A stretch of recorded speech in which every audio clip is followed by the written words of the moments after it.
monsieur, bonjour et bienvenue dans votre émission Vice Versa, cette émission hebdomadaire consacrée au décryptage de l'actualité internationale comme africaine pour le compte de ce premier numéro donc, de ce nouveau mois que nous entamons et qui constitue également déjà le dernier mois donc, de cette année 2023 que nous vous souhaitons d'ailleurs très bien et très heureux. Eh bien, nous allons parler donc de la trêve dans la bande de Gaza. Qu'est-ce que tout cela remonte aujourd'hui? Nous allons revenir donc sur ce sujet. Et puis en Afrique, nous allons parler eh bien, de la tournée de l'ancien président de l'Assemblée nationale ivoirienne, Guillaume Kigbafori Soro, qui a rencontré donc eh bien, le chef de la junte du Niger, du Mali et du Burkina Faso. Dans quelle optique se retrouve donc cet homme politique ivoirien? On va revenir donc sur ce décryptage tout à l'heure. Et puis nous allons faire un tour au pays de George Weah, qui a perdu l'élection présidentielle face à son challenger, l'opposant. Et enfin, nous reviendrons au pays, au Bénin, où nous allons parler donc de la rencontre entre le chef de l'État avec le parti de l'opposition, les démocrates, et puis après la conférence de presse donnée quelques heures après la rencontre, après cette rencontre avec le chef de l'État et les démocrates, la conférence de presse donnée par les FCBE, l'autre parti d'opposition donc du pays. Et pour finir, nous allons revenir sur ce qui fait l'actualité aujourd'hui dans le pays, en ce qui concerne bien sûr eh bien, cette actualité qui a trait à l'introduction ou non donc, de l'homosexualité dans la scolarisation des enfants dans le pays. Et pour faire le débat ce matin, j'ai en studio avec moi ici Delphin Gagala. Delphin, bonjour. Bonjour, monsieur Hassan. À côté de vous, j'ai Herman Parfait Aniabosu. Herman, bonjour. Bonjour Axel, bonjour à tout le plateau. Et en face de vous, j'ai Colin Sian. Colin, bonjour. Bonjour Hassan et bonjour plateau. Alors, Colin, je vais vous faire donc tout de suite ma toute première question. Nous sommes à l'international, une trêve qui prend fin. Ça arrange qui et c'est en défaveur de qui?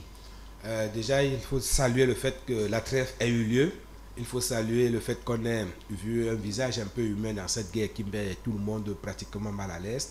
La trêve, il faut le dire, tout de go, ça arrange clairement le Hamas ou en général la Palestine.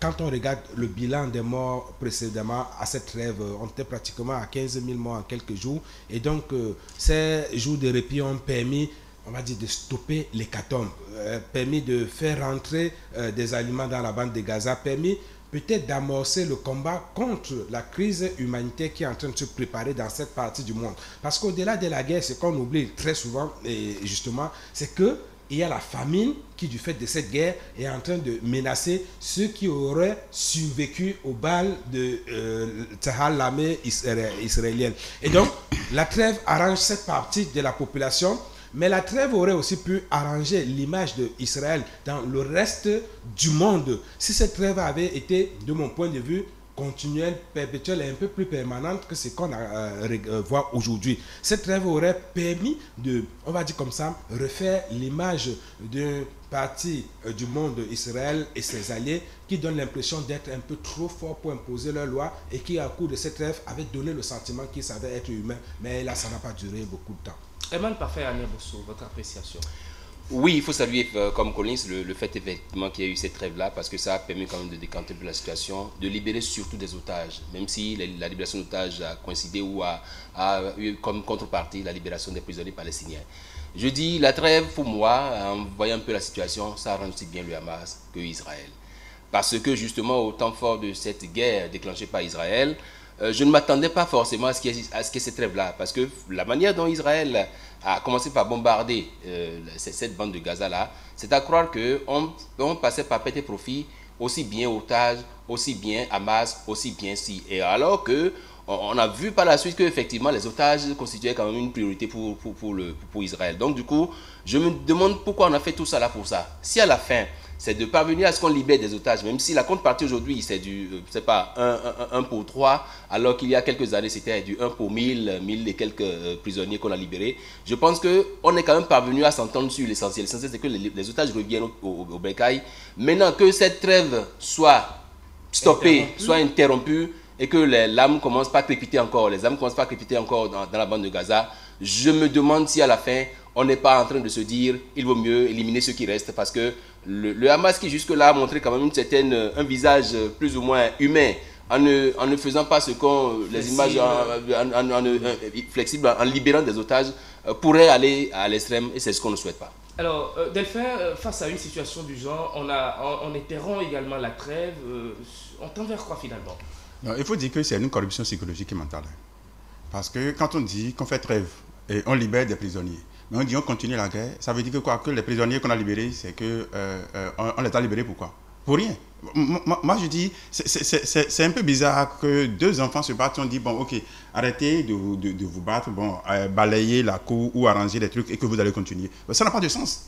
Mais pourquoi faire trêve si on sait qu'on ne peut pas cesser de faire la guerre? Pourquoi ne pas cesser définitivement la guerre? C'est vrai que ce serait trop difficile pour le Hamas et puis les autres de vivre ensemble parce que des fois, comme quelqu'un l'a dit, parfois pardonner est une faute, mais il faut quand même savoir pardonner. Parce que c'est vrai, quelqu'un qui a tué toute ta famille, qui a violé ta femme, qui a gâté ton business, qui a détruit ta maison, ce serait difficile de dire à ces deux de se mettre ensemble et se mettre ensemble en paix. C'est pour ça que moi je dis, il faut trouver une solution définitive, même la solution où les gens disaient solution à 2 États, ça ne va rien donner parce que du moment où il y a cette querelle, où il y a un genre guégué qui ne finira jamais parce que hier, il paraît que 2 frères de la même famille se sont fait tuer parce qu'ils ont tenté de tuer ou bien ils ont tué quelques 2 ou 3 personnes.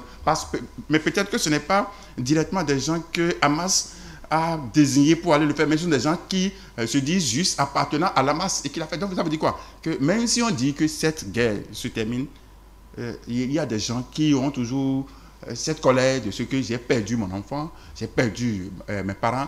Donc du coup, moi je dis, il faut trouver une solution définitive, une solution radicale à ça. Et pour ça, il faut les séparer parce que quelqu'un est plus fort que quelqu'un d'autre, parce que l'Israël est plus fort que la Palestine. Et donc du coup, moi je dis, quand on ne trouvera pas une solution définitive, histoire de les écarter, de les éloigner, de séparer, parce que on dit, quand deux se battent, il faut se mettre au milieu pour les séparer. Si vous mettez au milieu pour les séparer, que ça ne finit pas, construisez une mur.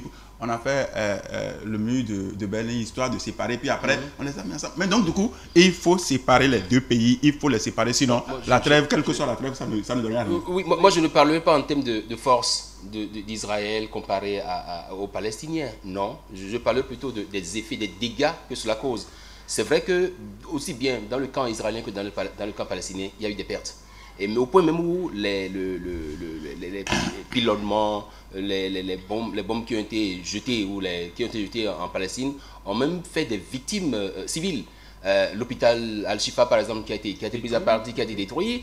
On est des civils, des bébés qui devaient être dans des éprouvettes, pas éprouvettes, qui devaient être gardés à la crèche, ont dû passer de vie à trépas parmi ces enfants-là. Aujourd'hui, je me dis, quand on voit un peu le bilan que cela peut causer, et même si la bande d'Israël pense que oui, c'est en utilisant la force qu'il aura raison du Hamas, la libération des otages et la stratégie utilisée pour libérer les otages a montré que le Hamas est quand même une organisation, quoi qu'on dise, je ne sais pas que faire apologie du Hamas, mais une organisation bien organisée pour reprendre la théologie. Parce qu'on dit, d'une libération d'otages à une autre, les stratégies ne sont pas les mêmes. De sorte qu'aujourd'hui, on sent que même si on bombarde tout Gaza, toute la bande de Gaza, c'est comme si le Hamas se retrouve ailleurs. Et c'est ce ailleurs-là qu'il faut plutôt rechercher, à mon sens. Alors, très rapidement, Collins. Oui, très rapidement, j'ai juste envie d'ajouter comme une lecture de profane, puisqu'on parlait de trêve. Pourquoi cette trêve? J'ai eu le sentiment que quand Israël pénétrait en terre palestinienne, c'était non seulement pour bombarder, mais c'était aussi dans l'espoir de retrouver des otages. Donc il y a eu des pilonnements, il y a eu des morts, il n'y a eu aucun signe de vie des otages. C'est ce qui, de mon point de vue, les a peut-être contraints à aller à la table des négociations. Ils ont passé quelques échanges et ils se disent peut-être avoir repéré les autres. Mais comme Emma l'a dit, on constate heureusement ou malheureusement que le Hamas est plus organisé que ce qu'on pouvait imaginer. Et donc cette reprise, elle fait craindre le pire pour la vie des otages, elle fait craindre le pire pour les vies qu'on va continuer à, qui vont continuer à se perdre dans cette bande de Gaza. Alors, merci à chacun de vous. Vous avez quelques secondes. Oui, quelques secondes. Ce qui se passe, ce n'est pas seulement les otages qui préoccupent, parce que ceux qui sont victimes, il y a la population. Il est vrai qu'il y a les infrastructures, mais la population civile qui se trouve être là, se trouve à chaque fois être bombardée. Donc, même les otages, ce n'est pas seulement la vie des otages qui devrait préoccuper, mais c'est la vie de toute la population, de tout le monde, que qu'il soit otage ou libre. Vous êtes libre, mais vous n'êtes pas en liberté. Vous êtes plus otage que tout. C'est juste ça. Mais le problème, c'est aussi ça. Le problème, c'est, rapidement, 2 secondes aussi, si vous permettez. Le problème, c'est de savoir si la vie des civils préoccupe autant le Hamas. Mais préoccupe c'est ça la grosse interrogation. Parce que le Hamas... C'est une interrogation sur laquelle nous allons certainement revenir. C'est une interrogation sur laquelle nous allons certainement revenir. Nous allons rapidement passer donc au second sujet parce que nous en avons pour juste 52 minutes. Donc il faut qu'on aille aussi très vite. Alors, une tournée qui ne dit pas son nom, une tournée dans la sous-région, une tournée qui tire l'attention de tout le monde dans la sous-région évidemment. Guillaume Kigbaforé Soro est allé rencontrer le chef de la junte du Niger. À part le Niger, il est allé également au niveau donc, du Burkinabé avant de finir donc, chez le Malien. L'un ou l'autre, Guillaume Soro est en tournée avec les chefs d'État de la sous-région.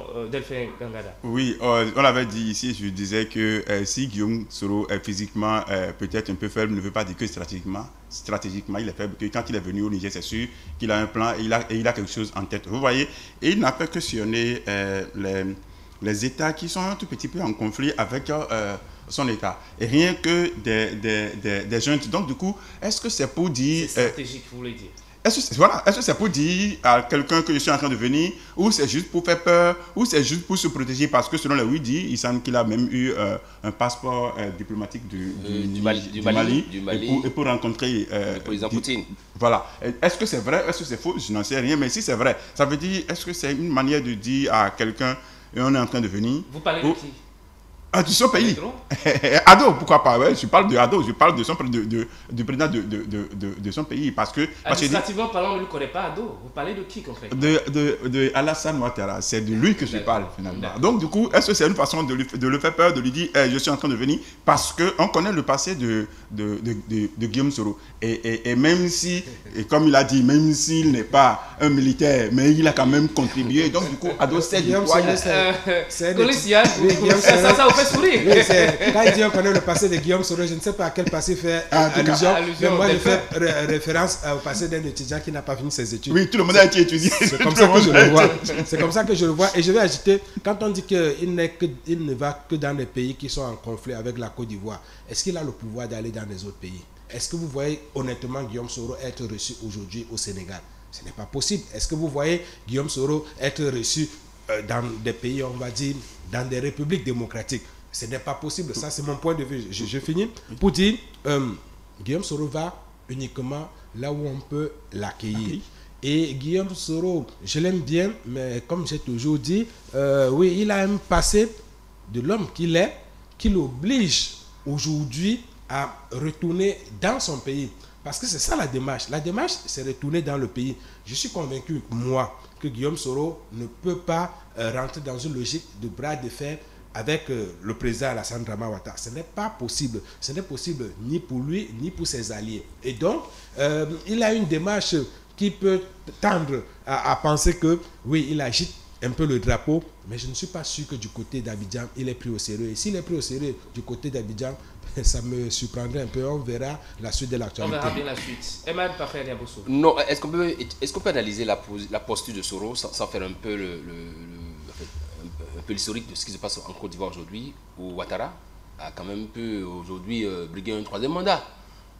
Aujourd'hui, est-ce qu'il se retrouve en position de chef d'État bien aimé dans son pays? Gros point d'interrogation. Guillaume Soro, oui, il a beau faire l'exil et tout, il est revenu, comme il a dit. Et je ne parle pas des pays, je ne parlerai pas de pays qui sont en guerre avec la sous-région, mais des pays qui sont en froid plutôt, qui sont en froid. Le Burkina Faso, le Niger et le Mali, pour moi, c'est des pays qui sont en froid avec la sous-région ouest-africaine. Et comme l'a dit Conis, effectivement, je ne veux pas Guillaume Soro aujourd'hui aller dans un État vraiment démocratique. Il va peut-être essayer de faire les choses encore que là aussi, on nous a dit qu'il a eu le passeport rouge du Mali, lequel lui a permis d'aller du côté de Poutine. C'est vrai que sur Facebook, on voit des photos de lui avec Poutine. Est-ce que c'est des photos actuelles, c'est des photos, d'anciennes photos? Pour ma part, je pense que cette tournée de Guillaume Soro nous réserve aussi bien des surprises agréables comme désagréables. Parce que vous vous rappelez, le lendemain de sa descente à Niamey, le porte-parole du gouvernement ivoirien s'est vite empressé d'aller dire Guillaume Soro est le bienvenu en terre ivoirienne pour peu que la justice joue bien son boulot. Pour dire au chef de l'État, pour dire par exemple à la communauté internationale que chez eux, la séparation de pouvoir nette, C'est-à-dire que l'exécutif fait son boulot, le judiciaire fera son boulot. Mais est-ce qu'aujourd'hui... Est-ce qu'en le disant, ils s'attendent à ce que Guillaume Soro rentre également dans le pays? Ah non, ils savent que s'ils rentrent au Bécaye, la justice est là. C'est possible, mais déjà quand il dit que la justice est là pour régler son compte, l'homme, le connaissant, et n'étant pas un oiseau c'est pas un mouton de Panurge, ne va quand même pas se pointer dans son pays parce qu'il sait que si jamais il atterrit là-bas, le premier quoi qu'on va lui faire, c'est de le prendre et de le foutre. Surtout pour rentrer dans la même logique, je vais dire, le débat autour de Guillaume Soro, que j'aime bien, qui est sympathique, m'amuse beaucoup parce que si ce débat était une préoccupation ivoirienne, on aurait quand même vu Laurent Gbagbo faire une ou deux petites phrases dont il a le secret pour donner tout au moins une position. On oublie aujourd'hui trop facilement que Blé Goudé est en Côte d'Ivoire. On oublie que si Ouattara avait un souci là, ce serait Simone Gbagbo et ce trio-là. Donc je pense que s'il y a un silence autour, alors s'il y a un silence de ces personnes, c'est parce que, j'insiste, il ne fait pas encore sujet de réelle préoccupation. Ouattara, plus, voilà. Il y a des douleurs apparentes et des douleurs non apparentes. Il y a des gens qui vont vous préoccuper, mais vous n'allez quand même pas faire savoir qui vous préoccupe, mais ils vous préoccupent plus que ceux qui vous préoccupent réellement. Comme Laurent Gbagbo, par exemple. Comme Laurent Gbagbo. Mais quand ils disent, est-ce que Guillaume Soro peut aller dans certains pays autres que... Non, ce n'est pas Guillaume Soro qui décide d'aller où il veut. Il va là où on l'accueille. Parce que, n'oubliez pas que Guillaume Soro a commencé par la France. Quand les histoires avaient commencé, il avait commencé par la France. Après, il a été, je crois, en Arabie Saoudite ou bien quelque part. Quand on dit qu'il a commencé par la France, ça n'implique pas qu'il a été reçu au Quai d'Orsay ou à l'Élysée. Il a commencé par la France. En touriste. Est-ce que Guillaume Soro peut venir au Bénin?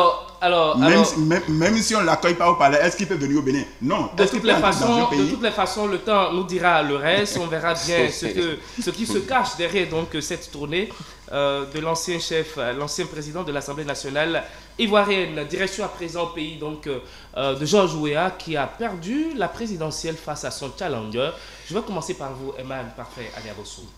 Oui, Georges Weah a perdu l'élection présidentielle dans son pays à quelques poils près et n'a même pas attendu que les résultats aillent définitivement à terme pour déjà reconnaître son échec.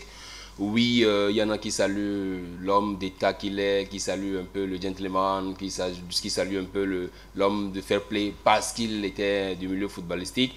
Mais moi, je dirais simplement, au vu du bilan qu'il a présenté, que George Weah, apparemment, il a su vite quitter les choses en fait. Parce que n'oubliez également que le Libéria, c'est un pays qui a connu beaucoup d'années de guerre et sans doute qui n'a pas voulu également non plus attiser encore ce feu-là, parce que, comme on le dit, sous la cendre d'os peut toujours couver comment dit-on, un feu. Et donc, il n'a pas voulu attiser ce feu-là. C'est pas mal. C'est parce qu'il a ses sympathisants aussi, il a ses militants, lesquels auraient voulu qu'il conteste un peu. Et dans les pays africains en général, quand on va à une élection comme ça, où le taux la différence n'atteint pas encore 2%, je pense que, comment on dit, je me mets un peu dans la norme, c'est qu'on conteste d'abord, on demande de recompter les voix qui t'a créé, mais il ne l'a pas fait. Vous donnez l'exemple d'un pays?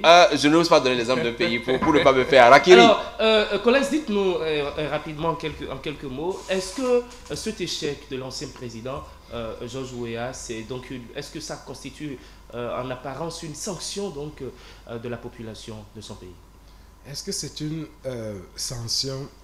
Le mot est un peu fort, même si de mon point de vue, j'aime dire que Georges Weah a été ce qu'on vient d'appeler aujourd'hui un non-président, c'est-à-dire un président dont le mandat a été marqué par rien. On ne se souvient pas à l'échelle africaine, au moins du débat africain, d'avoir suivi des soubresauts de quelque chose au Libéria sous l'ère Georges Weah. Ce n'est pas plus mal que ça, parce qu'aujourd'hui, Georges Weah part avec un bilan qui est très honorable, celui d'avoir laissé le pays dans un état au moins meilleur que celui dans lequel il était avant. Et pour une histoire comme celle-ci... Hélène Sirleaf Johnson n'avait pratiquement rien fait. Quand je dis meilleur qu'avant, je parle d'avant l'époque Sirleaf Johnson, je parle de Libéria. La décision était de taille. Oui, je parle de cette époque et encore, je n'ai rien contre elle-même. La fin de son mandat avait quand même été marquée, elle, par quelques scandales de corruption et autres. Donc, je le dis, George Weah laisse le pays dans un état mieux que ce que lui, il a trouvé, même en termes de lutte contre la corruption, surtout en termes de paix. Et donc, on va retenir de lui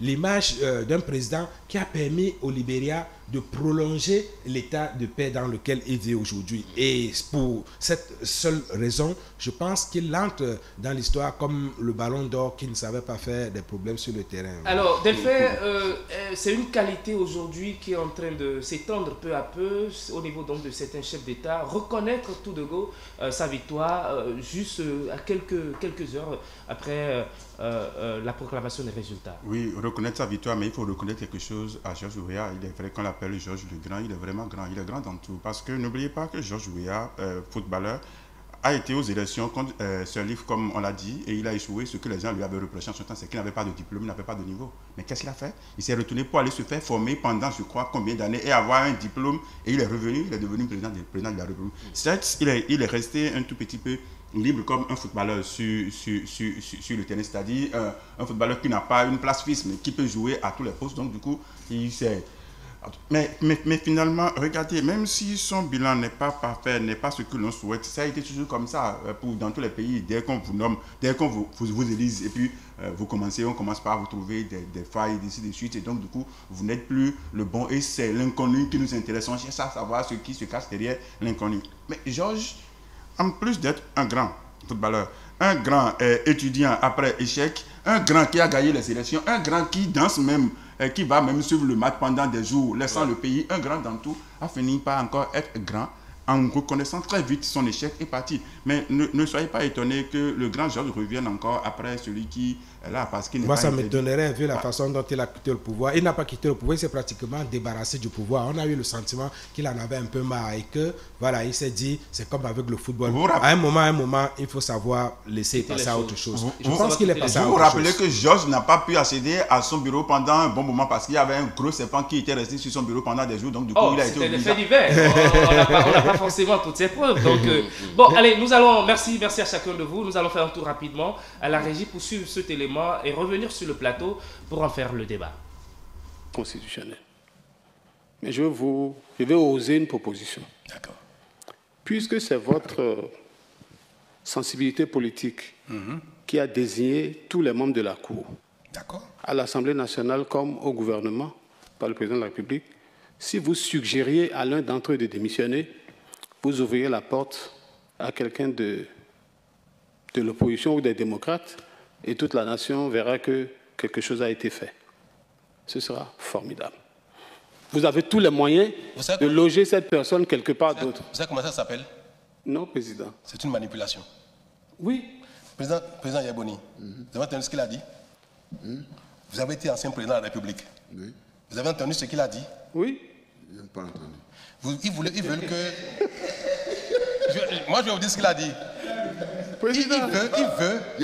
Il veut que on manipule. Non, que vous suggériez.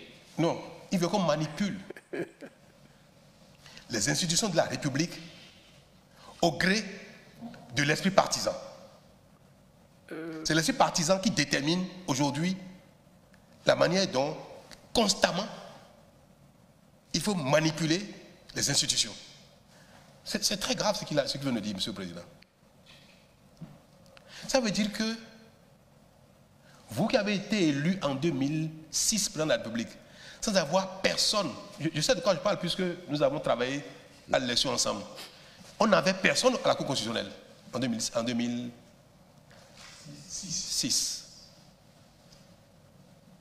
En 2016, Patrice Talon n'avait personne au Parlement, à la Cour constitutionnelle.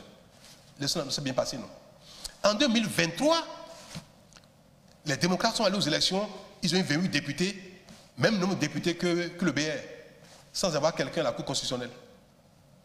Et vous voulez que cet acquis, ce mérite que nous avons ensemble, qu'aujourd'hui nous décidons de Retour en studio, mesdames, messieurs, nous venons donc de suivre cet élément. Nous sommes au Bénin, le chef de l'État a reçu une délégation, une délégation donc de l'opposition composée de l'ancien chef d'État du Bénin, le docteur Boni Yayi, accompagné donc du premier vice-président du parti, Éric Ndété, et d'autres autorités.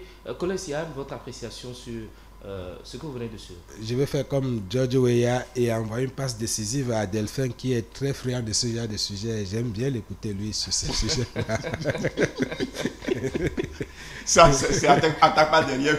C'est une passe décisive, Delphin.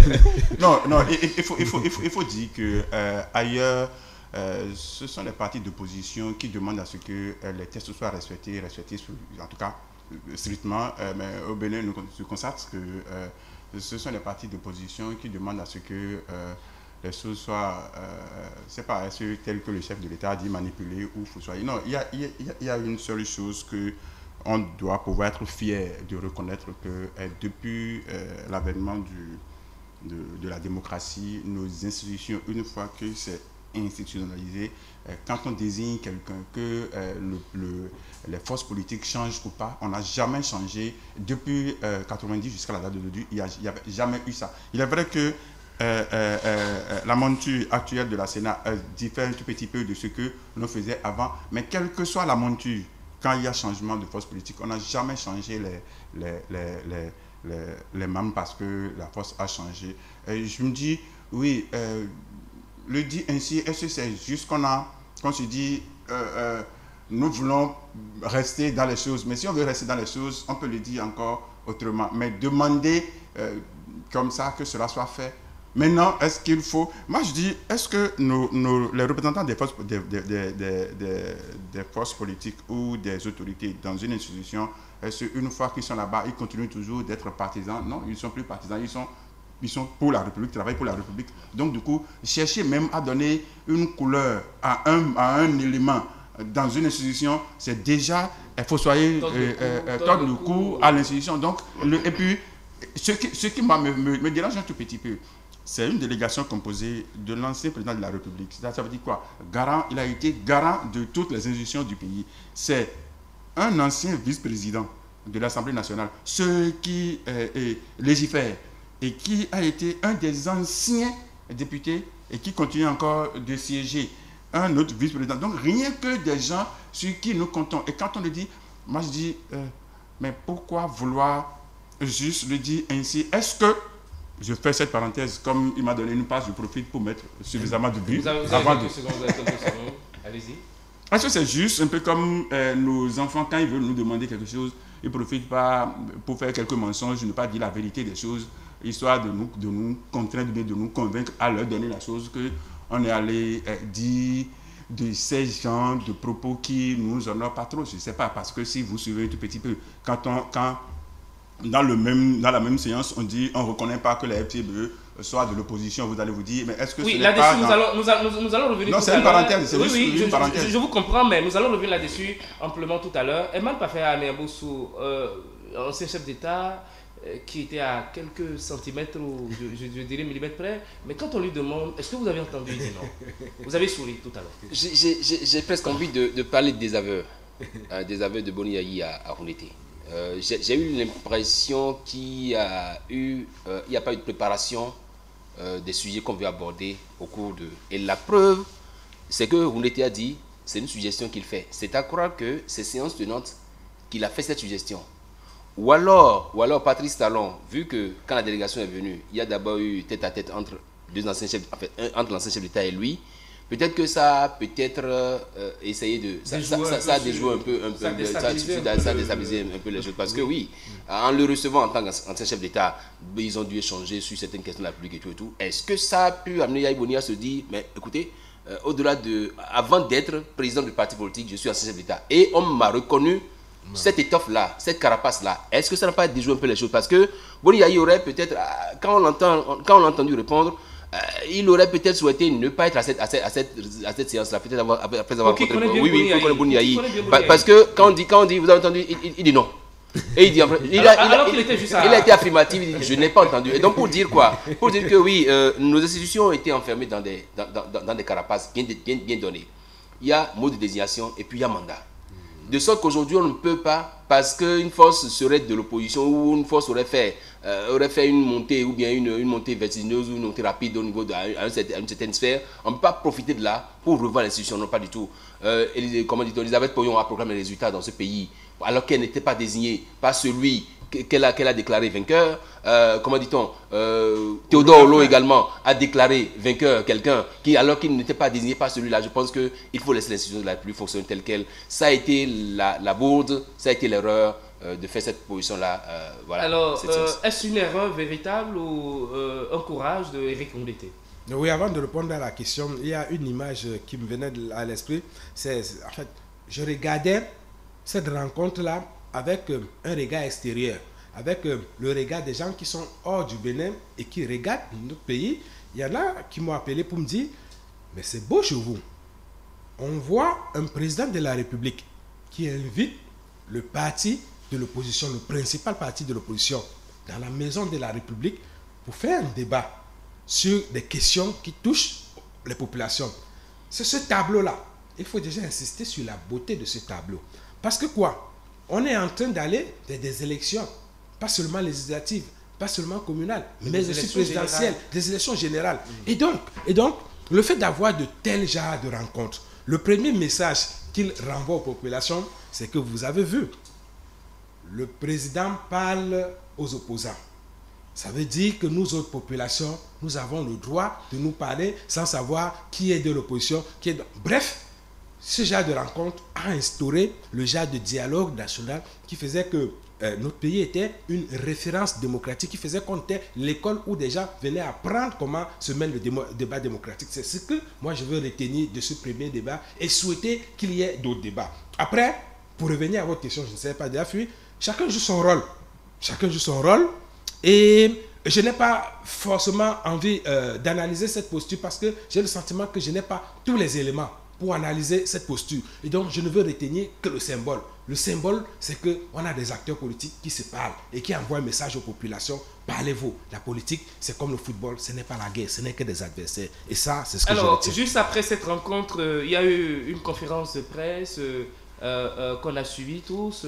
Le parti FCBE, ce parti de l'opposition aussi, qui est monté au créneau et qui n'a pas aimé donc certains propos de l'ancien chef d'État du Bénin, le président Boni Yayi, qui, entre-temps, avait dit lors de la rencontre que eh bien, les démocrates étaient donc le seul parti de l'opposition. Nous allons suivre rapidement eh bien, cet élément et revenir là-dessus.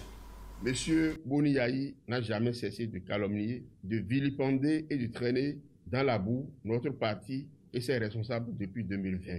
Plus particulièrement pendant la campagne pour les législatives de janvier 2023 et dernièrement au palais de la présidence où, devant le président Patrice Talon, il affirme que notre parti n'est pas de l'opposition. Or, quelques jours plus tôt, précisément le 10 novembre 2023, le même personnage a saisi notre parti et lui a demandé une audience à l'effet du regroupement des partis de l'opposition. Il est clairement mentionné dans leur demande d'audience ce qui suit. Je cite, « Le Parti Les Démocrates souhaite renforcer les liens avec les forces de l'opposition. » Fin de citation. Comment comprendre que quelqu'un qui vous envoie une telle demande le 10 novembre et à laquelle vous avez répondu favorablement se retrouve le 23 novembre 2023, soit 2 semaines après, devant le président Patrice Talon et dit que vous n'êtes pas de l'opposition. Ces affirmations contradictoires montrent que le président du Parti Les Démocrates perd les pédales et est mu par un esprit de dénigrement, de vengeance, de refus de la contradiction et de la volonté de compromettre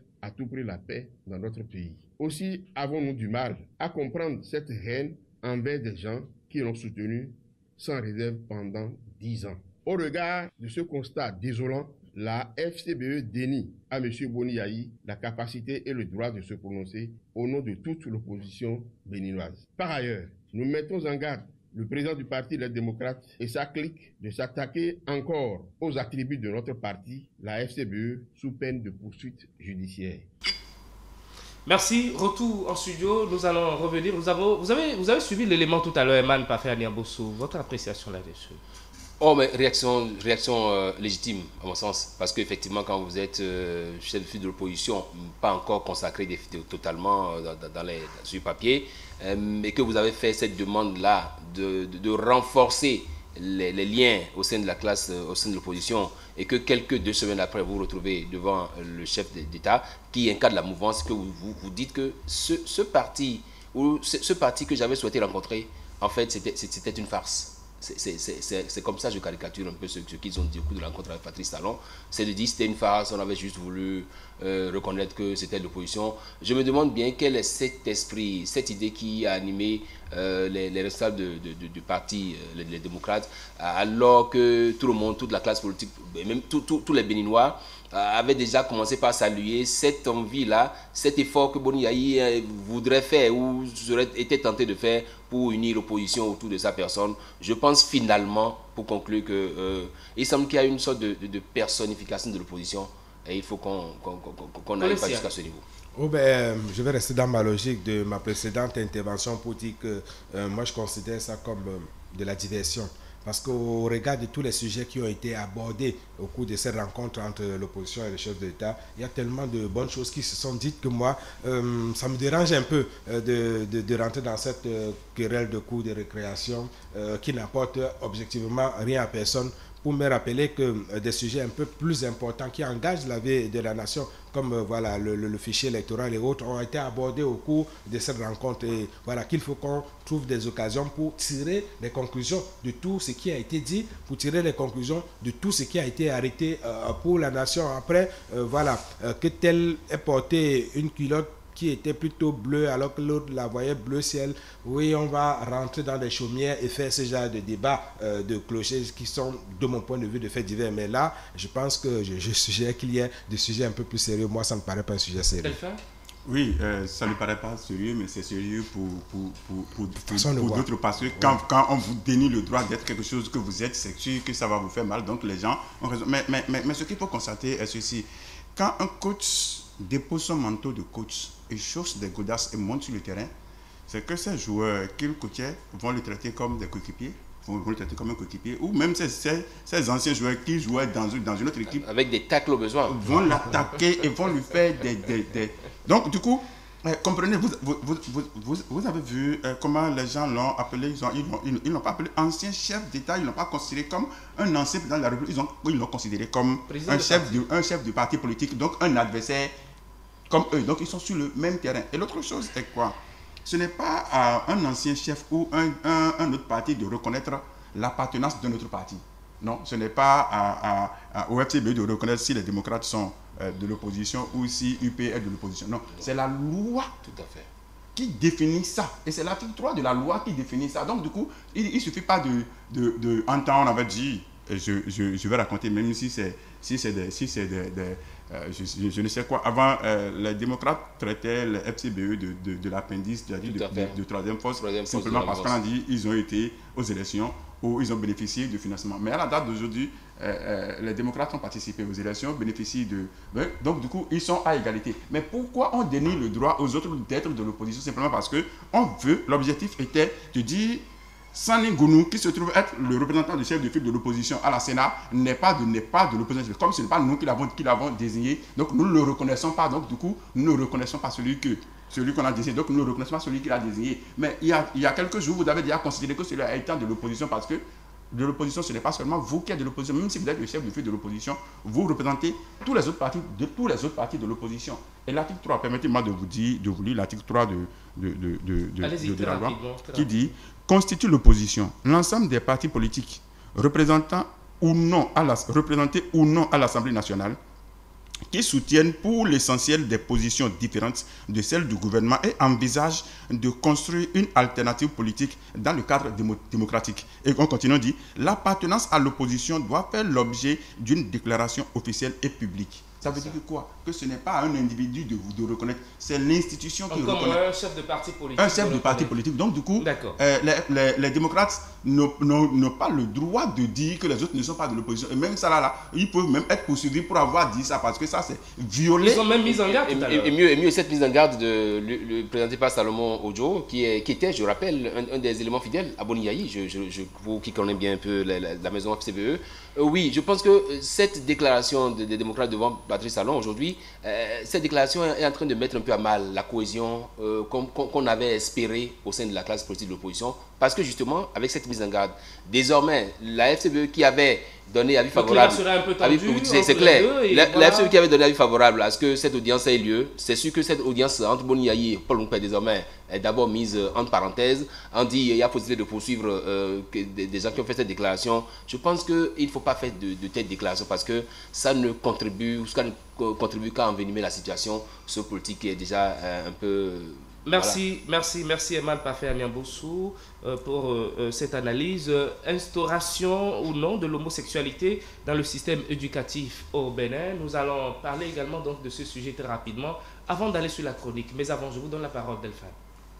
Oui, je pense que c'est une étude, ce ne veut pas dire que ce serait validé ou pas. Donc du coup, j'ai du mal à me prononcer sur ça parce que c'est un sujet qui, moi particulièrement, j'estime que c'est quelque chose qu'on ne devrait pas du tout s'en mêler parce que le monde a été créé selon une logique, donc il ne faut pas vouloir changer tout. Ça se fait quand même ailleurs. Est-ce que c'est ça qui doit se passer Oui, c'est pour ça que je dis, pour moi, non, on ne devrait pas. Du coup, oui, ailleurs, mais pas ici. Je ne souhaite pas que cela soit débattu, que cela soit chez moi. Je pense que la précision donnée par le ministre, à savoir que c'est l'éducation à la santé sexuelle qui est désormais introduite dans le programme de nos enfants, parce que justement, l'ignorance dans ce secteur-là, ça crée beaucoup de dégâts.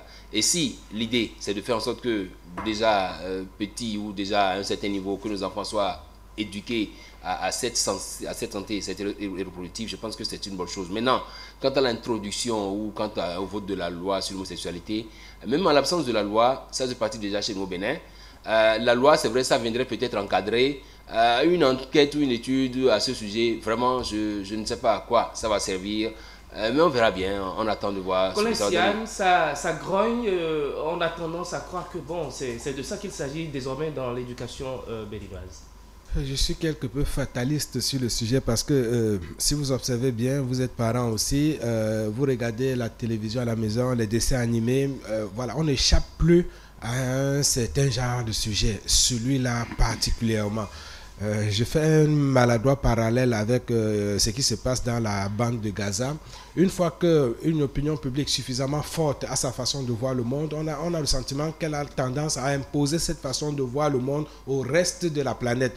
Aujourd'hui, ce débat sur l'homosexualité, qu'on soit d'accord ou pas, on est obligé presque en défaitiste, comme je disais, presque en résigné, de constater qu'on ne peut pas combattre cette évolution des choses, malheureusement. C'est triste de le dire comme ça, mais c'est un constat. Ce serait fermer les yeux, c'est une réalité. Ce serait faire comme si on ne regarde pas nous aussi la télévision. Ce serait faire comme si on ne voit pas nous aussi la façon dont les jouets sont faits aujourd'hui. Ce serait comme si on ne voit pas le monde comment il est en évolution.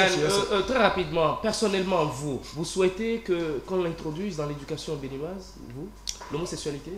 Personnellement, moi, mon avis ne compte pas. Je ne suis pas une force. Je suis obligé de reconnaître que ce que je pense, ceux qui dirigent le monde, ils n'ont rien à faire de ce que je pense. La question. Et pour qui vous connaît bien, c'est que vous allez être capable de le faire. Oui, la question c'est que... Vous avez quelques secondes. Personnellement, vous. Oui, pour dire si je suis d'accord que cela soit introduit, non. Je ne suis pas d'accord que ce soit introduit non plus. Ok, merci. Merci à chacun et merci à tous. Nous allons faire un tour rapidement à la régie pour suivre donc cet élément que vous aurez du plaisir à suivre. Nous allons revenir pour faire le débat là-dessus. À tout à l'heure. Mes chères filles, mes chères mamans, je vous aime. Ne l'oubliez jamais. Mes chers compatriotes, je vous porte dans mon cœur. Cela dit, je n'ai pas beaucoup de temps à vous consacrer aujourd'hui, car je dois parler à mon fils adoré. Je sais que vous me comprenez et je vous remercie. Naturellement, avant de partir, n'oubliez pas de passer voir ma secrétaire. Elle va vous remettre le bonjour que j'ai laissé pour vous dans une enveloppe.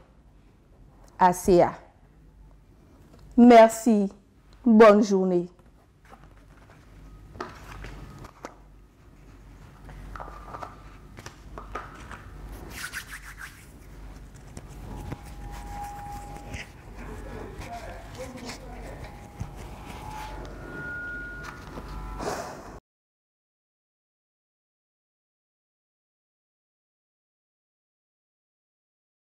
Ça y est, ces gens sont tous partis.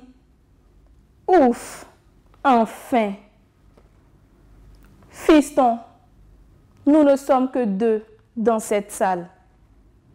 Je dois te parler en te regardant droit dans les yeux.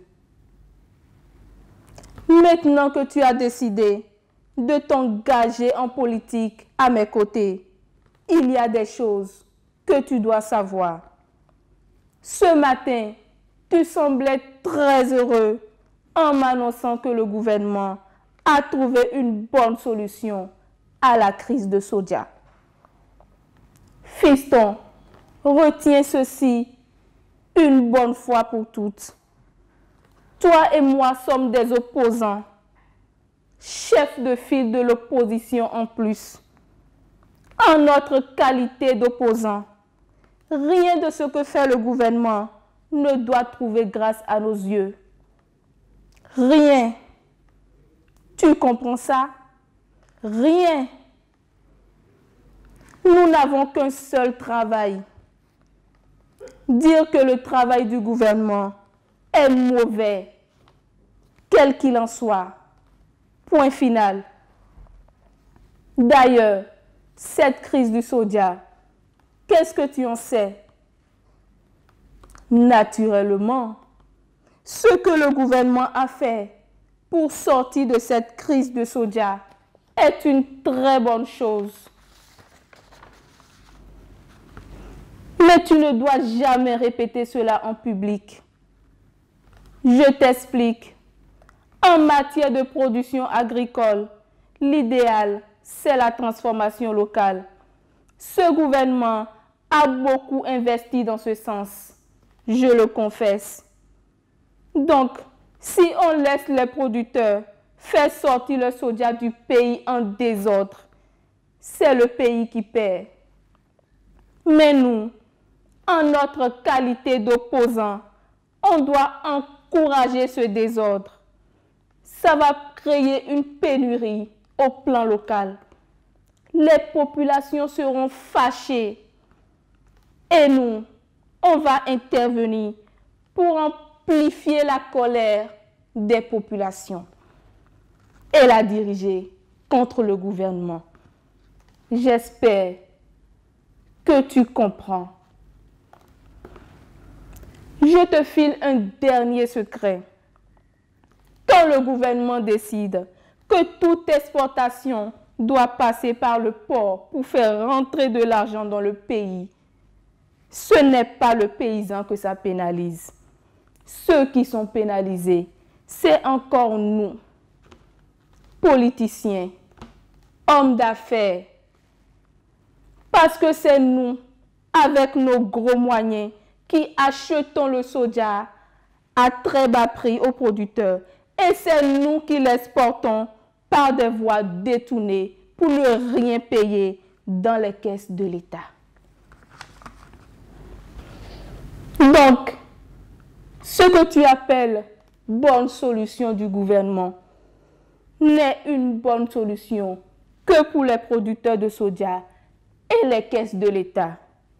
Ce n'est pas du tout une bonne solution pour nous, les hommes d'affaires déguisés en politiciens, que sont certains parmi nous.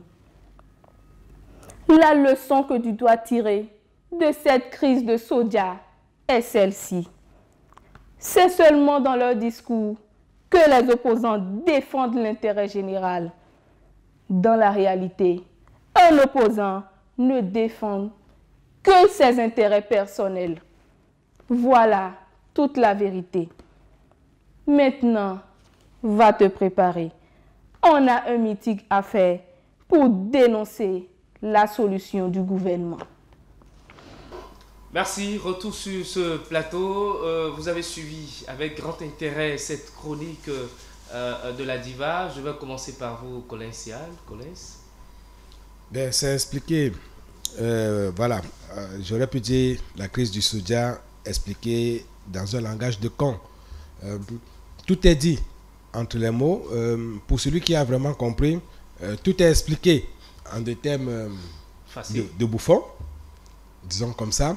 Et chacun a retenu ce qu'il doit répondre pour ne pas dire plus que ce que Delphin va compléter. Je vois un sourire tout à l'heure. Oui, le ton, j'aime bien. Le ton, j'aime bien la personne qui parle. Je l'ai reconnu. C'est un ami. Evan Parfait, Adiaboussou.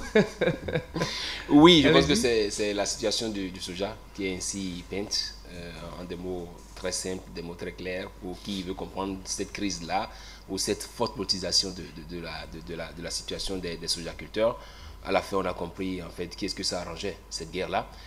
Pour ma part, d'ailleurs, ça a encore fait l'objet d'un communiqué signé de la ministre du Commerce récemment encore, lequel communiqué a été publié d'ailleurs sur notre site YouTube et tout. Donc je pense que oui, le conflit du soja, il faut que des chroniques comme ça soient perpétuées pour essayer de planter vraiment, de dire ce que c'est, ce qui se cache derrière bien souvent ces crises auxquelles le citoyen lambda ne comprend pas grand-chose. Delphin.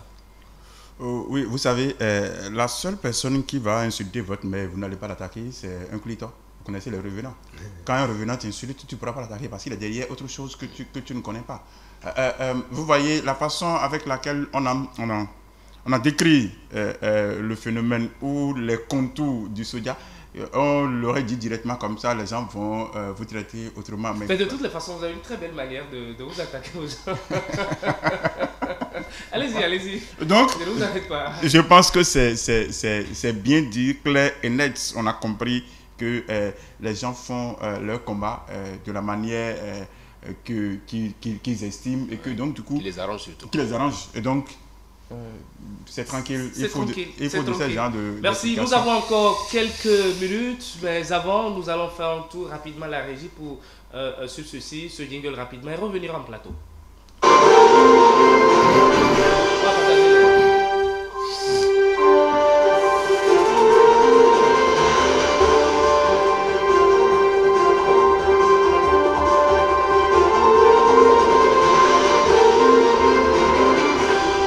Eh bien, c'est la dernière rubrique de cette émission. Nous allons partager à présent les cartons. Les cartons sont déjà à mes dispositions.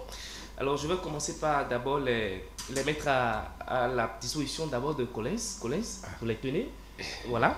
Et donc, vous allez commencer par les donner à qui vous semble, d'abord à commencer par les terres, et puis le sujet abordé, et puis les autres sujets au plan africain. Voilà. Eh ben, peut-être que je vais choisir tous au même endroit. Mon premier carton jaune, je vais un peu faire dans le fait divers, comme je l'ai dit carton tantôt. Jaune qui avertit ? Qui est un carton d'avertissement. Je voudrais donner mon carton jaune au président Boniaye en guise d'avertissement. Un peu pour lui rappeler que FCBE, les forces courues pour un Bénin émergent, c'est d'où ça vient, mais ce n'est plus son parti politique. Donc, c'était juste un rappel amical que je voudrais faire comme ça sous la base d'un avertissement. Donc, carton jaune au président Boniaye, dont j'ai compris dans sa sortie qu'il était un peu nostalgique de l'époque où FCBE, c'était son FCBE. Les gens n'ont pas compris comme moi, mais je crois que il essayait de rappeler d'où vient ce parti. Et bon, carton jaune, juste pour la forme, quoi. Mon carton rouge, je vais l'adresser, je ne sais pas, à toute la délégation de l'opposition qui était à cette rencontre-là. Parce que de mon point de vue, on l'a dit ici sur ce plateau, elle a donné le sentiment, elle a renvoyé le sentiment qu'elle ne s'est pas préparée pour cette rencontre, qu'il n'y avait pas une cohésion dans la façon d'aborder les sujets et d'ailleurs sur les sujets à aborder. Elle est vraiment allée à cette rencontre. Elle s'est comportée à cette rencontre. Il y avait des interventions qui étaient, de mon point de vue, en rang dispersé. On peut expliquer ce qu'on veut après la rencontre, mais on a vu vraiment, je vais dire, des gens qui étaient dans une salle de composition et qui donnaient l'impression de n'avoir pas bien préparé leur exercice. C'est un sentiment. Et donc, carton rouge. Et pour rester dans la dynamique, je l'ai dit vivement sur ce plateau, carton blanc. Comme un blanc-seing de félicitations au président Patrice Talon pour avoir initié une telle rencontre, rien que pour le fait d'avoir initié une telle rencontre, on reviendra sur le contenu de la rencontre, mais je crois qu'on rentre dans une phase où on a besoin de montrer aux populations l'image des opposants et des hommes de la mouvance qui se parlent. On rentre dans une phase où on a besoin d'avoir un peuple qui se parle, qui fait la politique comme on joue au football, qui fait la politique pas comme on fait la guerre, qui fait la politique comme des adversaires et non comme des ennemis. Et j'ai aimé l'initiative de cette rencontre qui vient remettre le Bénin à sa place sur l'échiquier continental, la place d'un pays qui s'est donné des leçons en matière de démocratie et d'animation de la vie démocratique. Donc, merci beaucoup. Merci à vous, Colin Sian. Vous allez passer donc les cartons à Eman. Eman? Oui, je commence par laquelle des couleurs. Je vais commencer par le rouge. Le rouge. Oui, je donne carton rouge à tous ceux, à toutes ces personnalités du monde qui ont laissé encore le conflit reprendre dans la bande de Gaza. Parce qu'au-delà de ce que poursuit Israël en faisant ça, il y a des civils qui sont engloutis dans ce conflit-là. Il y a une crise qui s'annonce, la crise peut-être de la famine, heureusement qu'ils ont essayé de ravitailler un peu la zone en eau et en tout, mais il faut craindre une crise humanitaire bientôt. Et donc je pense qu'ils ont la solution à ce qui se passe là-bas. Comme ça les arrange pour le moment de pouvoir gérer les stratégies militaires et tout, ils se taisent et je dis carton rouge à ceux-là, aux gendarmes du monde, à ceux qui auraient pu arrêter ce conflit. Carton jaune, je vais donner ce carton jaune-là à... moi, je donne le jaune plutôt à Boni Yayi. Ancien chef d'État du Bénin, Boni Yayi. Parce qu'aujourd'hui, je ne reconnais plus Boni Yayi, ancien président de la République, et Boni Yayi, c'est en fait président du parti politique. On aurait souhaité, le Béninois aurait souhaité, malgré toutes les prises d'opposition qu'il a en ce moment, qu'il garde sa position d'ancien chef d'État, qu'il soit consulté sur des questions. Parce que justement, on a fait une vox populi à l'issue de la rencontre. Beaucoup de Béninois disent qu'ils auraient souhaité avoir un Boni Yayi qui ne parle qu'en dernière position. Boni Yayi qui n'intervienne pas dans tout. Malheureusement, aujourd'hui, nous n'avons plus ce personnage-là auquel on peut se référer en cas de crise, parce que le personnage même est déjà, comme l'a dit Delphine tout à l'heure, le coach n'est plus coach, il devient un joueur de champ, il va dedans, on peut le tacler. Ce ne sera pas comme Kurunziza au Libéria, ou quand il est en train de jouer, et quand vous le, oui, au Burundi, ou quand vous le taclez, il paraît que c'est pas beau pour vous. Ici, on va le tacler parce que la politique, c'est ça. Oui, carton blanc également à Patrice Talon qui a initié cette rencontre-là. Parce que c'est vrai, Boni Yayi n'a pas adressé un courrier à Patrice Talon. Il dit avoir saisi la communauté internationale parce qu'au Bénin, ça ne va pas en termes politiques, en termes de fichier électoral. Mais Patrice Talon a dit, en réponse, je vous reçois. Venez pour qu'on en parle. Parce que justement, dans une émission passée, on l'avait également dit, il vaut mieux que les acteurs politiques puissent échanger. Et c'est quand ça va dépasser ce niveau qu'on élève le conflit.